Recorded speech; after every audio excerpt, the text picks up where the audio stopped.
Today's invocation is by Senator Joanne Verger. Please be seated. One day I was commending a civic leader on the wonderful role model that she has always been to others.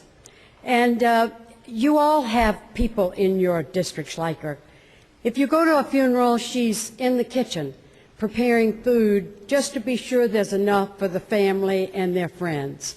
If you go to a ward's banquet, she's quietly in the background, making sure that everything goes just as it was planned.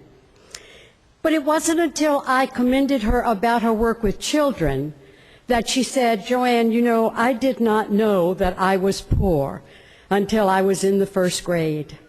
And the first grade teacher brought me some shoes, but she was very clear that I understand that a very kind and generous person had provided these shoes for children of poor families." I didn't know that I was poor, and when I got on the bus, I clutched those shoes under my coat so that no one would see it. The next day, her father, she said, stormed into the principal's office and returned the shoes. It was a few days later that I went up on a high hill to an assisted living facility where I had been invited to speak.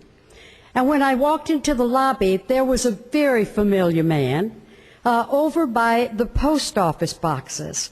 I recognized him immediately as being someone that had been president of several organizations and even president of a statewide organization. And so I went over to say hello, and I realized that he was unable to get the key inserted into the post office box door. And so I said, "Could I help you?" And he handed me the key immediately, and I inserted it in. As I opened that door, I could see that it was empty before he could. And when he saw it, he said, "No one ever sends me mail." Today is the last day of our food drive in the Capitol. And I was thinking about that, and as we help those who are needy and hungry, as we should, my prayer today is that as we help, we never take away the pride of people in who they are. Blessed are the poor in spirit, for theirs is the kingdom of God.